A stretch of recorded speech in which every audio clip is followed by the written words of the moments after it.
I'm so glad you said the why thing twice, because the first time you said it, some weeks I heard wine. It's like, I didn't know that. And then you said why. So, okay, I feel better. Good evening, everybody. How's it, family? How's you all doing? It's how many of you are closing in on exams coming soon? Praise the Lord, from whom all blessings flow. I pray and trust for you that you'll just find God's favor, even in your exam time and studies and all of that, and just His goodness. As Jenna said, we're talking about a new series that we're starting this last couple of weeks for the term. We try and do sort of 3 main series in a year that all of our churches share in and do together. And this is our 3rd one for the year. And this is going to be a bit more of an out-focused series. You know, when in our discipleship, we talk about wanting to grow in our relationship with God, growing in our relationship within our community, and our relationship with the world. So this one is a little bit more focused on our relationship with the world. And as you've heard, I've entitled it Unstoppable because of this verse and this proclamation that Jesus made that is recorded for us in Matthew 16. Matthew 16 is that event where Jesus is having a discussion with His disciples, His followers, and He's asking them a question. He says, what are people saying about me? Are people recognizing who I am? And the disciples give Him a bit of feedback. They sort of, tell Him what people are saying. And then Peter pipes up and he makes this statement. He says, you are the Christ, the Son of the living God. And that is a key moment in the development of the story of the possibility of the gospel in the world. Because that's the moment where His own disciples are beginning to recognize He's not just a great teacher, He's not just a rabbi, He's not just a good guy, He is the Son of God incarnate walking with them. And so when that proclamation is made, Jesus responds and He says the following, recorded for us in Matthew 16 verse 18. And I tell you that you are Peter, because Peter said this. And on this rock I will build my church, and the gates of hell will not overcome it. I will give you the keys of the kingdom of heaven. Whatever you bind on earth will be bound in heaven, and whatever you loose on earth will be loosed in heaven. Jesus says, I will build my church. On this rock, the rock that He's referring to means this revelation, this understanding of who Jesus is will become the foundation of the church. And this church is what Jesus will build. We must always remember that it's not pastors who build churches, it's Jesus who builds churches. We get to work with Him. We cooperate with Him. But He is the head of the church. He is the foundation of the church. He is the builder of the church. But Jesus said, I will build my church on this revelation that I am the Christ, the Son of the living God. I will build my church. And then He says this very important thing about the type of church He's building. And the gates of hell will not prevail against it. Normally, if you think about your home, the place that is the most secure is your gate, if you have a gate to your property. Because that's where movement happens. That's where people come in and out of. That's the stronghold. Jesus is saying, even the best defense that hell wants to put up will not stop the church from advancing. And Jesus is basically saying, His church that He is building will be unstoppable. Unstoppable. Nothing will stop the church. Even if anybody tries, they'll not stop the church. It'll be unstoppable. It's like how unstoppable some of you are, that when you come a bit late, even though there are chairs at the end of the rows, blocking off certain rows, it doesn't stop some of you. It was funny. I was just enjoying it at the back there. I've seen that volunteers have actually put like 2 chairs to try and communicate the message. This row is closed. Some of you just go right past the 2 chairs. You are unstoppable. God says He's building an unstoppable church. And He made this proclamation. But this proclamation that He made, He followed up a little bit later. And He began to develop that idea of this unstoppable church. And this we see in the Great Commission, Matthew 28, where Jesus has now died, risen from the dead. Before He's about to depart and ascend into heaven, He talks to His disciples and He gives them this instruction that we call the Great Commission. This unstoppable church, He now tells them, this is your mission. This is what you're supposed to do. He says, then Jesus came to them and said, all authority in heaven and on earth has been given to me. Therefore, go and make disciples of all nations, baptizing them in the name of the Father and of the Son, and of the Holy Spirit, and teaching them to obey everything I have commanded you. And surely I am with you always to the very end of the age.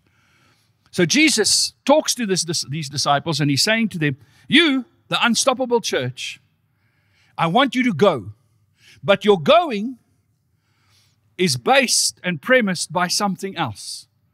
And it's this very important thing.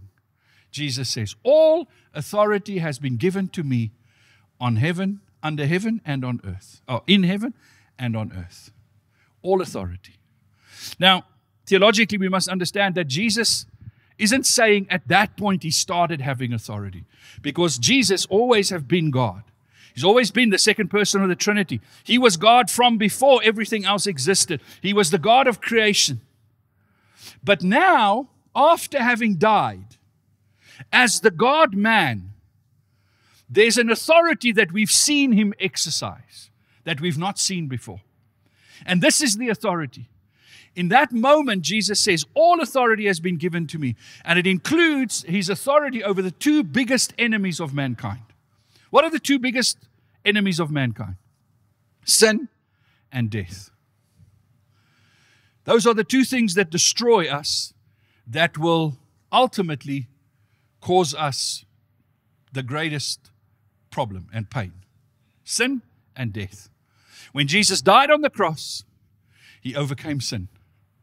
He won the victory over sin. By his blood, we are forgiven. Sin no longer has a hold over us. None of us has to be trapped in any sin any longer. None of us has to live with this idea, I can't help myself. Because Jesus overcame sin. And we are forgiven. No matter what sin I've done, forgiveness is freely offered to me.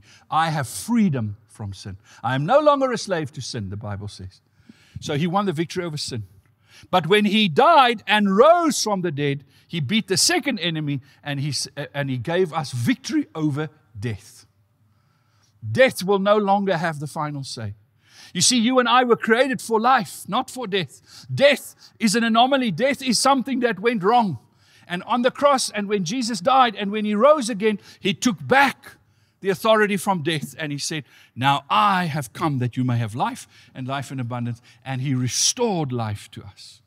So no matter if we die, it is not the end of our story. Amen? Do you believe that? Because Jesus says, all authority has been given to me. Now, what does all authority mean? Yes, there are many authority structures, many people and institutions that has authority on the earth. But Jesus is saying, all of that is under my authority. I have all authority. There is nobody higher than Jesus. There's nobody Jesus has to go to ask permission for anything. As part of the Godhead, he is the top of the tree. He has the highest authority. He has the final say. So when Peter said, you are the Christ, the Son of the living God, what Peter was proclaiming is, you have all authority. Because if you're Jesus, the Messiah, all authority belongs to you. Now Jesus comes and says, all authority has been given to me. Therefore, because this is true, you must go. And go and make disciples. Go and baptize the nations. Go and teach them how to obey me. Go and witness to them about my authority, and go and instruct them and help them to live under my authority. Because that's the place where life will come for them and they will have freedom. So Jesus says, all authority has been given to me. And it's that fact that makes the church unstoppable. It's not because of who we are. Because this is the greatest miracle, is that the church has kept on advancing for 2,000 years despite our own mistakes, despite our own failings. Even today, there's many problems in the church, but the church still does the work of the Lord, still advances in its many different forms, denominations, groupings, streams, traditions, because it's not about us, it's about Him. I have all authority.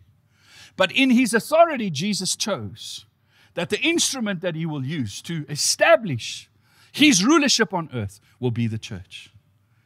And therefore He said, I have all authority, but you go and you be this church that the very gates of hell will not prevail against you. And by the outpouring of the Holy Spirit that we read about in Acts, He empowered us as the church to be these gate breakers, to be these unstoppable people. But you know, the amazing thing is that Jesus made this proclamation, this bold statement about this unstoppable church, but immediately we saw it starting to happen. It's not one of those things that you hear about and then you go, when are we going to see that happen? Because immediately the book of Acts begins to record for us how the unstoppable church breaks through every boundary. Jesus in Acts 1 verse 8 says, "Go and wait in Jerusalem and I will give you the Holy Spirit and He will empower you to be my witnesses in Jerusalem." And that's where it began.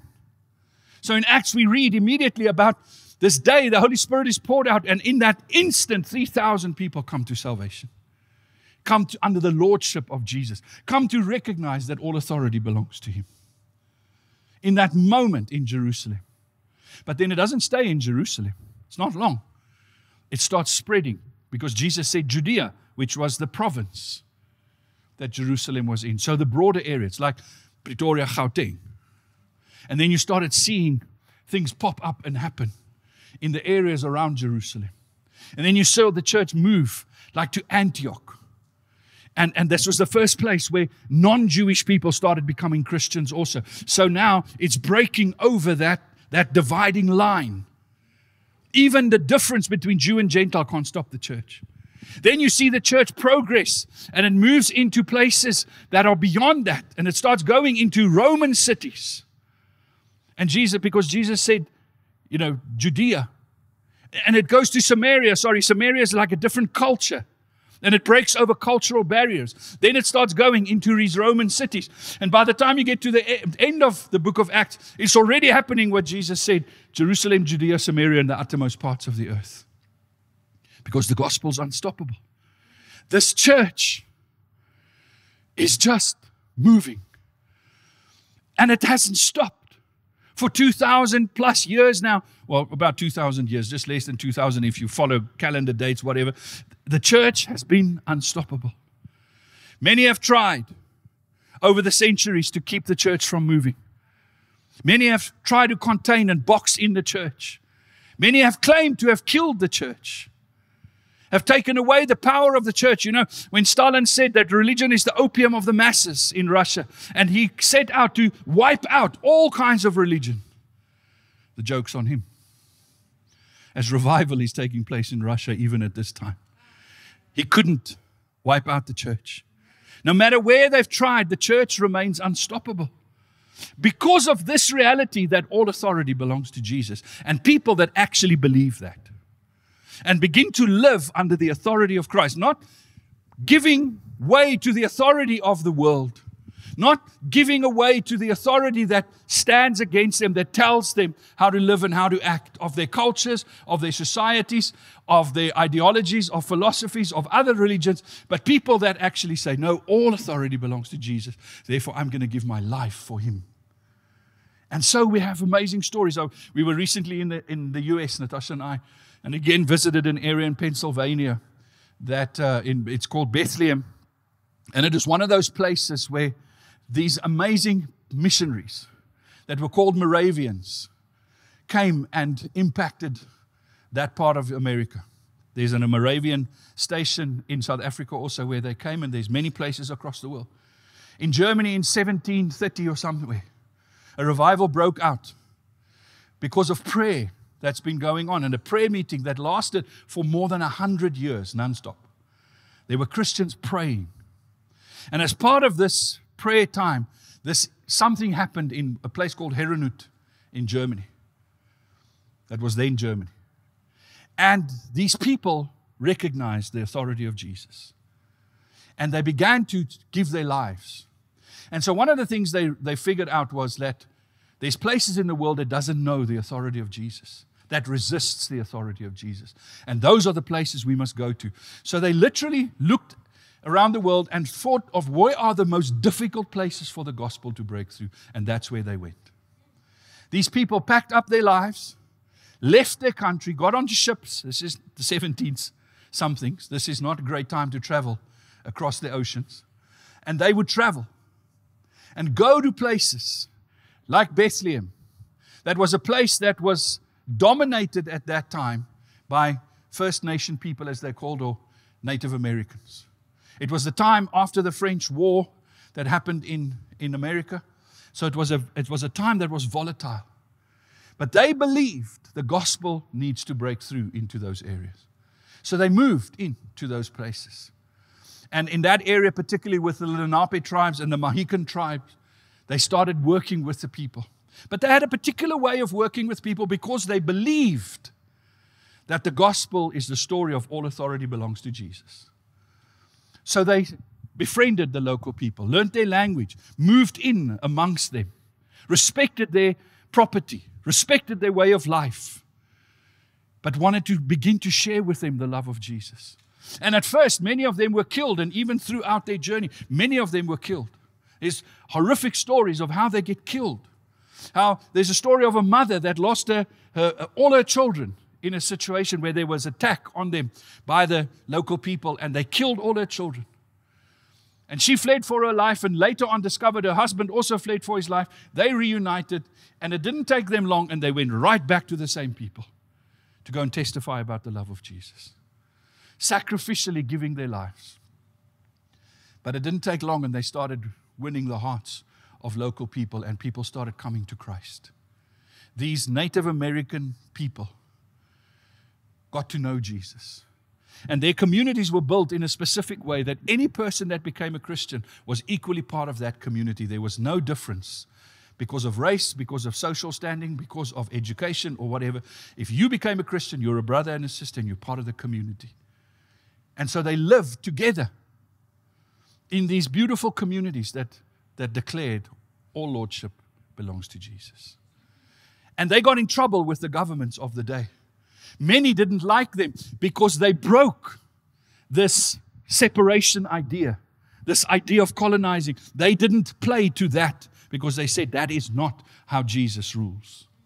And so it's beautiful when you go to their cemeteries. We were in one of the cemeteries, and the cemeteries have the graves in from 1760, or I've got photos of them. And you'll see in the graves, all the graves are flat stones on the ground. Nobody's grave is higher than anybody else because they wanted to proclaim we are all the same before Christ. And so you'll stand in this grave, before this grave, and here is a stone that says, here lies person so-and-so with their name. They were a Delaware Indian, Native American, and this is the function that they did in the community, and this is their life. And then you'll move one over, and it'll have the story of this is person so-and-so.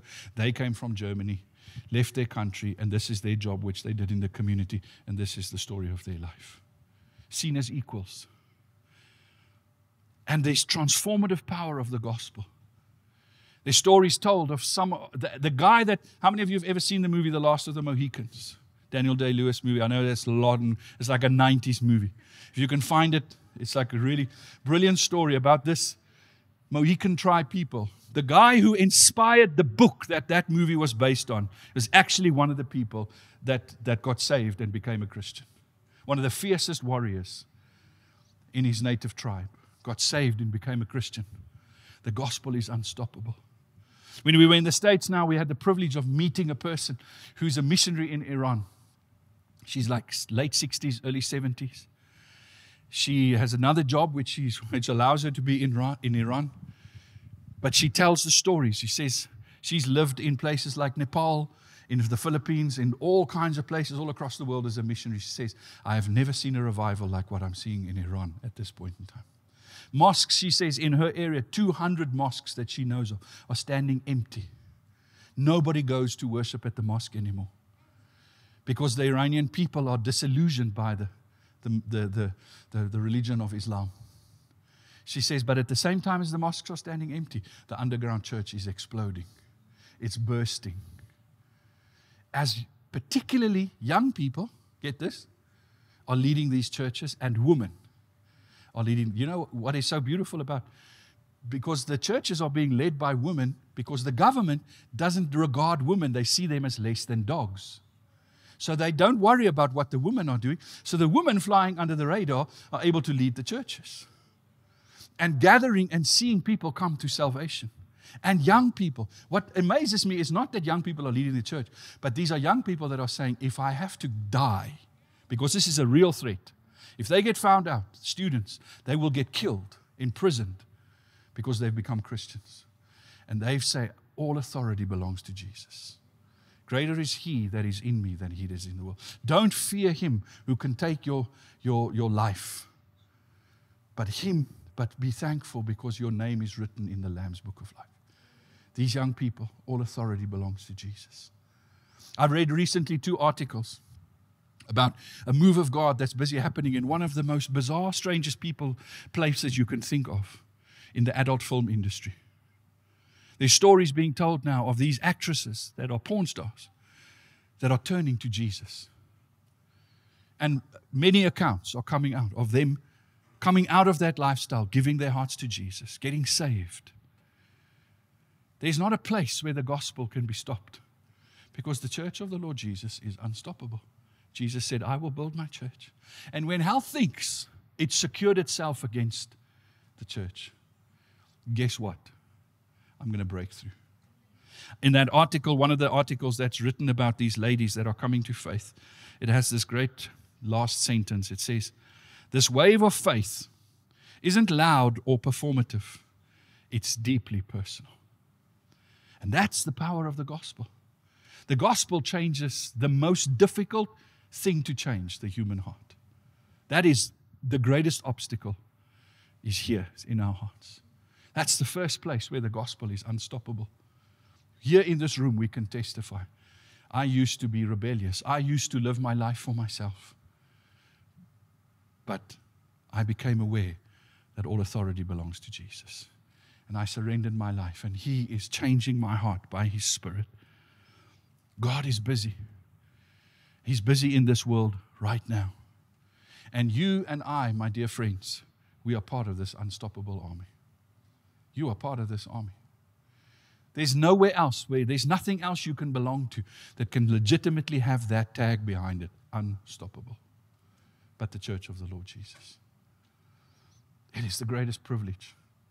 I know the church is filled with problems, and there's lots of issues, but it's the grace of Jesus. He still chooses to use our imperfection to do His perfect work, and He somehow still gets it right. Because all authority belongs to Him. Even my total inability to do things right all the time doesn't cancel out His authority to get it right. Isn't that amazing? He can still do a righteous thing with a little person like me because it's about Him. Let me use a biblical story to try and illustrate this point and bring it home a bit. It's this well-known story that we've all learned about from when we were children, and that's the story of David and Goliath.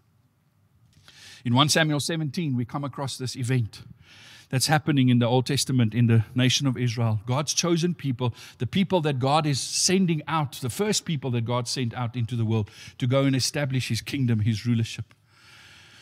And there's a scene that's developing around this place called the Valley of Elah. And if you can put that photo up of the Valley of Elah. The Valley of Elah is this valley that is particularly steep on either side. But in the middle, typically like a valley, runs this river. But it's actually not much more than a stream. It's a thin little river. And what was going on in this situation is on the one side of the river, on the one bank of the valley, the Philistines and their army had gathered. And they loud, and they boisterous, and they shouting, and they shaking their weapons, and they declaring that they have all authority. Because they're the biggest nation at that time, that any nation they choose to, they can wipe out off the face of the earth. On the other side of the valley, divided by this thin little river, is God's people, the nation of Israel. And they're not so loud and boisterous, not shaking their weapons, rather shaking in their boots. They're afraid, they're quiet, they don't know what to do.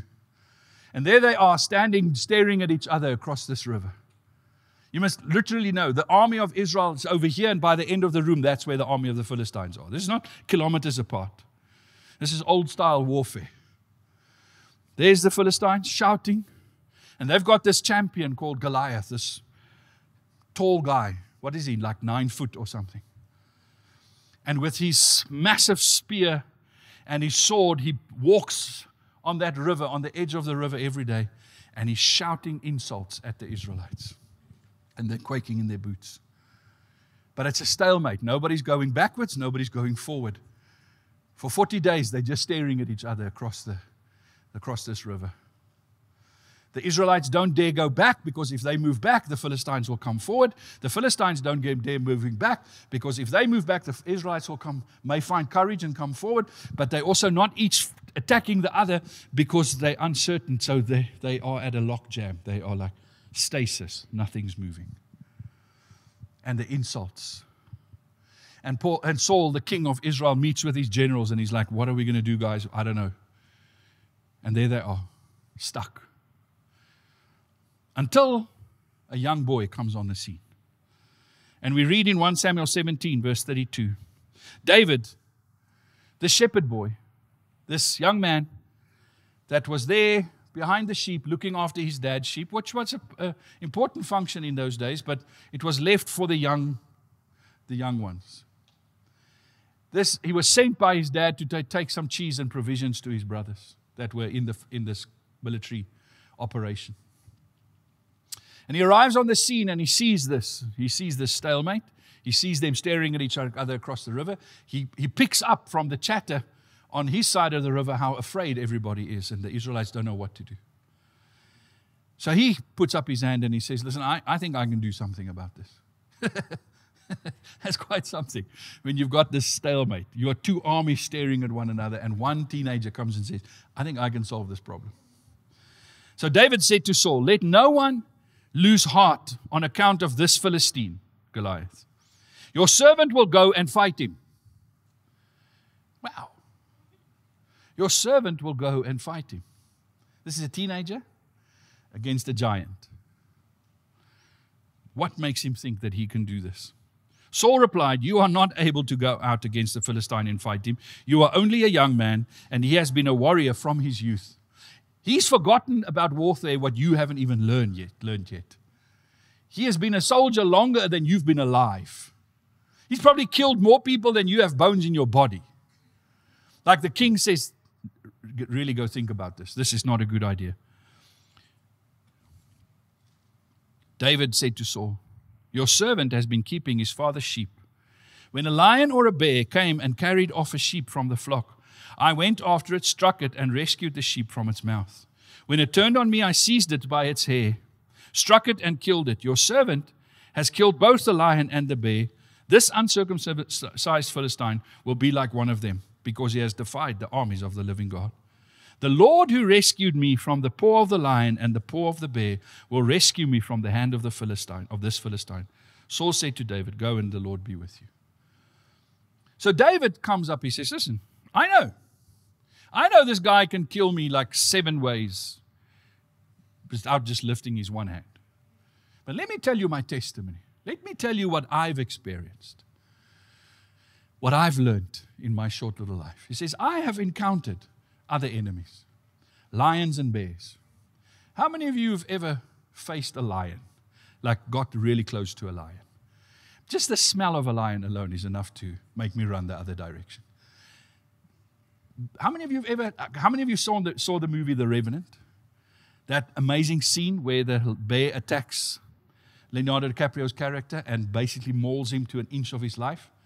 I mean, this is David. He's saying, listen, I've seen a lion and a bear. But he says, but you know what happened every time I faced a lion and a bear? They were scary. They were ferocious. But God delivered them into my hands. Notice he's not saying, I know how to kill a lion and a bear. He's not saying, I have what it takes. I have the strength. I have the self-confidence. He's saying, I have seen God do the impossible. I have seen the authority of God in action. And even a lion and a bear cannot stand up against God's authority. God delivered the lion and the bear into my hand. That's not bravado. That's not self-confidence. That's not, hey, I've got it what it takes. That's saying, I know who God is. And if God wants to deliver Goliath, like he did the lion and the bear, God will deliver him into my hand. And on that basis, this young teenage boy says, let me go. I'll try. Eventually, Saul relents. And then we read in verse 40 about David. He took his staff in his hand, chose 5 smooth stones from the stream, put them in a pouch of his shepherd's bag. Isn't that a beautiful picture? not of a tactical military bag, not a bag filled with weapons, not a quiver with arrows, a shepherd's bag, like a little man pouch. Like, this little thing, like these bags we see nowadays. He takes 5 stones, he puts it in there. After the king offered him all his armor and everything, he said, this is not going to work for me. He takes his little shepherd bag. And with his sling in his hand, he approached the Philistine. Meanwhile, the Philistine, with his shield bearer in front of him, kept coming closer to David. So in other words, if you think of that picture, here's the river. David walks up to the edge of the river. Goliath walks up to the other side of the river. So they're like, I don't know how many meters apart, but it's not a lot. There they are. Each of them, but still on their side of the river, standing, squaring each other up now, looking at each other. And the Goliath looks at this little boy that comes against him, and it offends him. He says this. He said to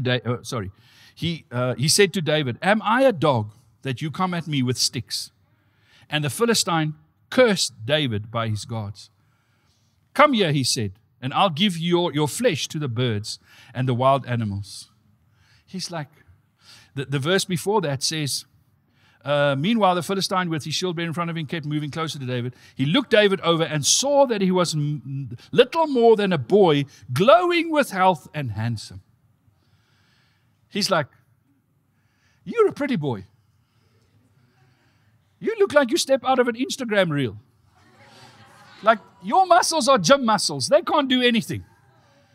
He's like, you've got no scars on your face. You've got no proof that you've ever won anything in battle. You're a little pretty boy. How dare you come up against me? And he disrespects him completely. But listen to David's response. Come here, he said. Verse 45. David said to the Philistine, you come against me with sword and spear and javelin, but I come against you in the name of the Lord. David doesn't say, I come against you with my weapons, with my strength, with my courage. He says, I come against you in the name of the Lord. Because David knew he doesn't have the authority to conquer Goliath, but the name of the Lord. And by the way, what is so beautiful, if you read this text in its original language, how many different names of God David uses every time he refers to God. Which tells us this teenage boy had revelation about who this God is. He had different names for the different things he's experienced about God. He wasn't just in a casual relationship with God, that he didn't just go to church on Sundays. He was in an everyday relationship with God. He got to know God. And based on what he knew, he stood before Goliath and he says, I come against you in the name of this God that I've gotten to know. I come against you in the name of the Lord Almighty, the God of the armies of Israel, whom you have defied. This day, the Lord will deliver you into my hands. I'll strike you down and cut off your head. This very day, I will give the carcasses of the Philistine army to the birds and the wild animals, and the whole world will know that there is one God in Israel. All those gathered here will know that it is not by sword or spear that the Lord saves. It is not by sword or spear that the Lord saves. For the battle is the Lord's, and he will give all of you into our hands. Please don't ever make this story about human courage, human strength. The miracle of this story is that God got to do this with the least qualified, the most unlikely person. The only thing David had that qualified him is he knew who the Lord was. He knew all authority belongs to him. This Philistine can shout as much as it wants. It doesn't have the authority of God. In fact, the Philistine is shouting so loud because the Philistine is probably insecure, knowing that he doesn't have the authority. He's shouting against the armies of God. And David says, today, God will deliver you into my hand. And so here's David. He walks up to the stream. He takes out his slingshot. Takes out one stone, he puts it in the slingshot. Now, many people have written many things. Many sermons have been preached about why 5 stones. We don't know. Lots of theories. But he takes out one stone. He puts this smooth stone. Where did he get this stone? In this very river that was the dividing line between them. He leaned into that stone, took that stone, put it in his slingshot, and he begins to swing that slingshot. Now imagine Goliath looking at him like, what are you doing, boy? Are you an idiot? He share. And then he lets go. And for the first time in 40 days of stalemate and them staring at each other across this river, nobody moving across the dividing line, something penetrates the dividing line. Something moves over to the other side. And it's this little stone. And the stone travels. And it breaks this barrier that held them from coming towards each other. It breaks through this barrier. And it does. The most amazing thing happens. It hits Goliath. Snap bang in the center of his head. And not only does it hit him, it's not even that Goliath goes, ugh. It kills him. Badang. He falls over. This leads to something even more spectacular happening. Suddenly, David now follows the stone and crosses over this dividing line and runs across to the other side. The moment that stone crossed over this dividing line, it was an act of war. War is declared. Now, it's no longer stasis. Things cannot stay the same as was. Somebody's moving forward and somebody's moving back. We are now in a battle, and David runs and follows that stone. He grabs the sword of Goliath, and he chops his head off. Who do you think suddenly got silent and who got noisy? It used to be that side, the Philistines, that were noisy. They became quiet. This side, the Israelites that were always quivering and silent. Wah! Imagine all of that pent-up anger, fear, anxiety, suddenly. It's like, I mean, this is like no sports event can capture a last minute, like winning try or scoring goal or whatever. This is like, wah! And they freak out. And the next minute, they all run across the river. And they start chasing the Philistines. And the Philistines who said, we're going to wipe you out, we're going to end your civilization, is now running for their lives. Because one boy said, I know who has the authority. So take that back to Jesus. Standing before disciples that are much like David. Fishermen, everyday guys. And he says to them, I'm going to build my church. And the gates of hell will not prevail against you. You. Some of you that will disown me. Some of you that will, doubt me. Some of you that will give up. But with you, I'm going to build an unstoppable church. And then he says, all authority, because all authority belongs to me. And Jesus stands before every other authority that would claim to have the right. Jesus stands and says, all authority belongs to me. And he says to us, go. And Jesus literally says, step over that line. Our going isn't just to go up to the line that's the evil side and we're on the good side. And now we stand at the line and we shout, hey, Jesus loves you. No, Jesus says, go. Like that little stone, cross over and go into the territory of the kingdom of darkness and go and plunder. The gates of hell will not stand against my children who believe in my authority and step over the line. And that's the church that's unstoppable. That's the people that God has called and raised up for such a time as this. You know the strategy of the enemy. The Bible says he goes around like a roaring lion, seeking whom he may devour. The enemy loves making noise. He loves posturing, looking big. He loves making everybody believe that he's in charge, that he's having his way. And right now, even in our nation and nations of the world, the enemy's posturing and he's saying, look at me, I've got control. Things are happening the way I want it to happen. And we must always remember that the enemy's job description is given to us by Jesus. Not his job description, but his nature. He comes to steal, kill, and destroy. He hates. He has got no good thought or good intention for anything, person, animal, creation, nothing. He steals, kills, and destroys. And he's good at it, and he does it every day. But the way he can do it is he makes a noise.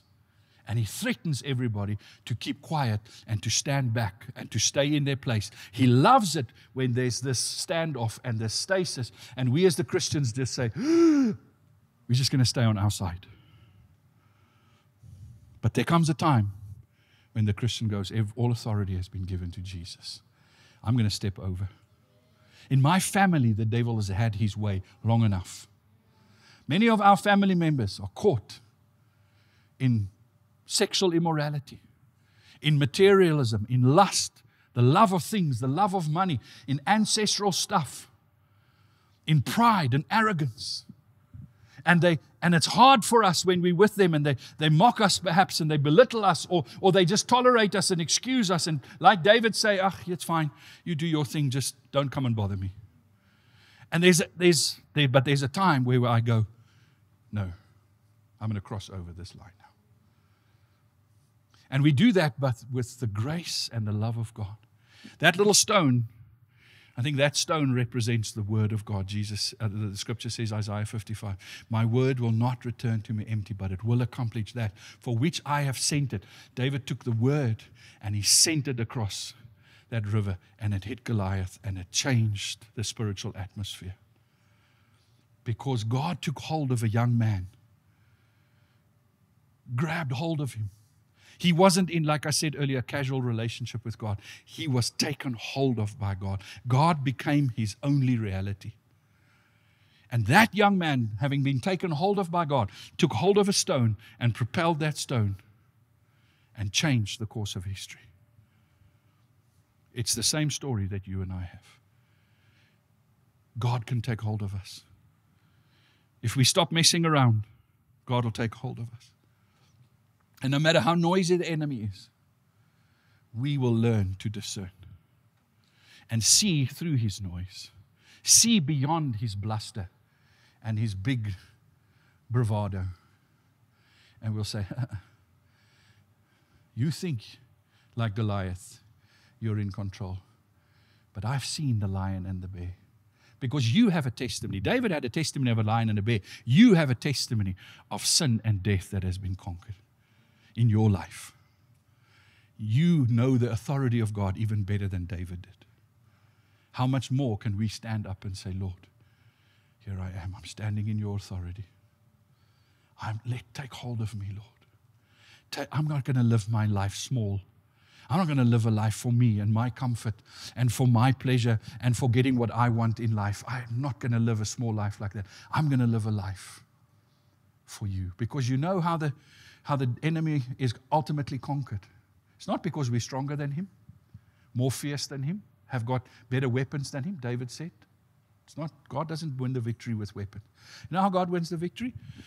A Jesus that died on a cross. Sacrificial love and giving. When the enemy presents himself as this fierce and scary thing, you know what our response is? Our battle is not against flesh and blood. We love people. Every person that you may think is an enemy of the gospel today, I want you to know God loves them. He died for them. And when we come to get to them, we must come dripping with love. We come at them not to dominate, not to destroy them, to prove them wrong. We don't go to argue with them, to belittle them. We stand and we say, I want you to know the one who has all authority died for you and he loves you.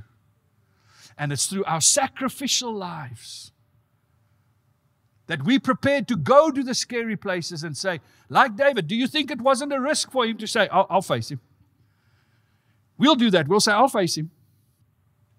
In your family, are you prepared to face him?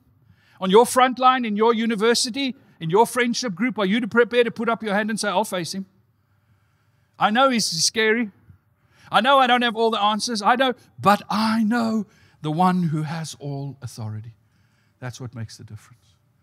So as I finish tonight, worship team, will you guys come and join me? I want to ask you 3 questions. Will you let God take hold of you? That's the first question. Let me be real with you. I've walked this journey. There was a time in my life when I was a Christian. And I came to church and I was a good person and I lived. But really it was much more about what Jesus could do for me. and how Jesus could make my dreams come true, and how Jesus would help me live a good life, and how Jesus would solve my problems, and how Jesus would heal me, and how Jesus would deliver me. And that's all great. But there came a day when God took hold of my life. And I said, Lord, I give you my life. If I have to die for you, it'll be my privilege. Send me. Here am I, Lord. I will go. No matter what the Goliath looks like, I will go. Will you let God take hold of you? Like David did? That's my first question. My second challenge is, will you take hold of His word? Will you begin to believe and learn to believe and have faith that all authority belongs to Jesus? You see, because we live in this world, we're not of this world, but we're in this world. And every day you get confronted with people and ideologies and Instagram posts and TikTok reels that tells you Jesus doesn't have the authority. But will you take hold of His word and begin to believe, no, He has all authority? That doesn't mean I will be victorious in every situation. That means in every situation the battle has been won. I might have to sacrifice, but the kingdom will come. I don't know if you know the story of the cross and the switchblade. This is like the 70s. Now I'm really going back. Cross and the Switchblade is a story of David Wilkerson, who was a Christian that got saved in New York City and felt the heart of God for the gangs. And the story is told of Nicky Cruz, who was one of the gang members. There's a movie made of it. I've actually been at the church that David Wilkerson led in New York City. And he developed a heart for these gang members and started reaching out to them. But they were violent. They had these brawls in the city with baseball bats and knives and chains, and they would fight and kill each other they would really fight to the death. And one day there's this beautiful scene where he stands in front of Nicky Cruz, the leader of the one gang, and Nicky Cruz says to him, and he's telling Nicky Cruz about the love of Jesus, and Nicky Cruz says to him, I'm going to cut you into 1,000 pieces if you don't stop talking. And David Wilkerson responds and he says, if you cut me in 1,000 pieces, every one of those 1,000 pieces will shout, Jesus loves you.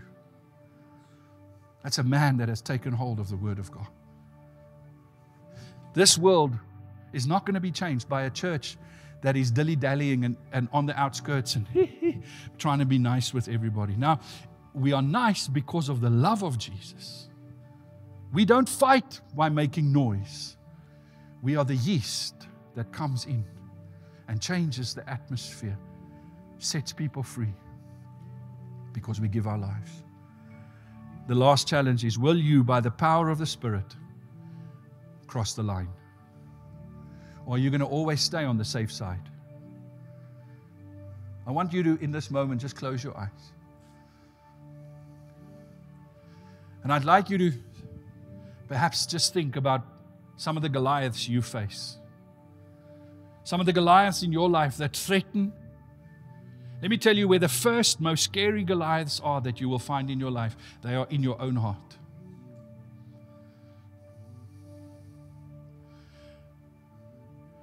The Goliaths in your own heart. The Goliaths of lust. The Goliaths of fear. The Goliaths of anger. The Goliaths of love of self, the Goliaths of idolatry, the Goliaths of our dreams, our passions, our desires. All of these things are the biggest first Goliaths that'll want to tell you, stay in your place. That'll want to stop you from giving your life. And then there's the Goliaths outside of us. What are the Goliaths in your home? Our vision statement, God's kingdom. Hearts, what are the Goliaths in your hearts? Homes, what are the Goliaths in your homes? Your family, your friendship groups, what are the Goliaths that are telling you Jesus is not on the throne? And then what are the Goliaths in the world around you? In our varsities, there are big Goliaths that walk around that says Jesus, that's old man's religion, that's yesterday. The church is no longer valid.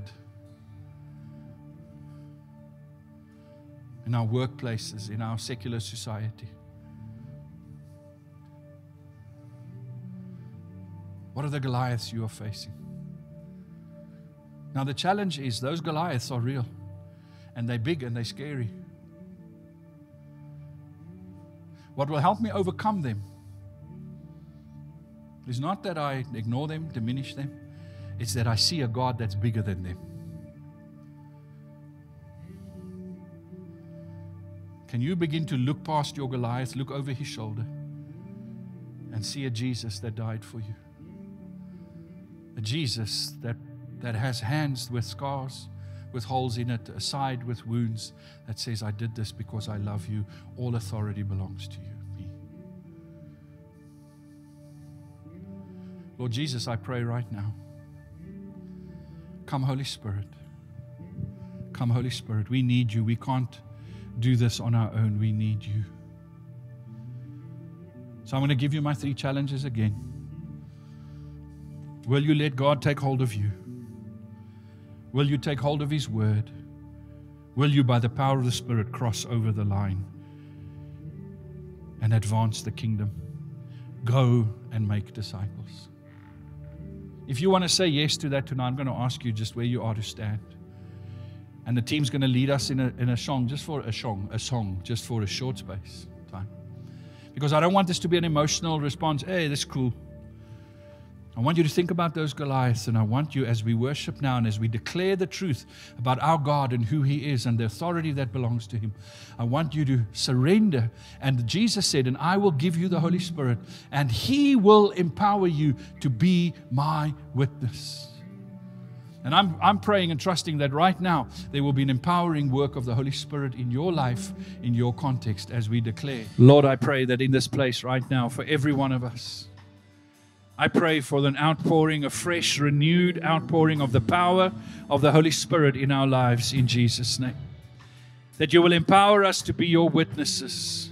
That you will pour out your courage, your strength, your boldness into our lives. Holy Spirit, that you'll teach us who Jesus is. That you'll show us Jesus in His glory. That we will see Jesus enthroned, seated at the right hand of the Father, far above every other principality and power. I pray that you'll show us this Jesus, so that we will know this Jesus, so that we can stand in the authority of this Jesus, and in the name of Jesus. So come, Holy Spirit, empower each of us. And I pray particularly tonight for any person here who feels the threats of the enemy in their own heart and in their own lives, who feels how the enemy is lying to you, deceiving you, wanting to trap you in sin, wanting to bind you up and enslave you in his lies. And so tonight I want to pray for you and say, as we end the service, we have a prayer team that'll be in the front. If you caught in something, if pornography is entrapped you, if your thoughts have grown in a certain way and there's immorality in your life, if there's fear, if there's depression, I'm not talking about clinical depression, I'm talking about just that sense of God is not for you, if you don't know that He loves you, if you're living in anxiety, if you're lonely, come tonight. Let this Jesus that died for you show you His strength and power and bring freedom into your life.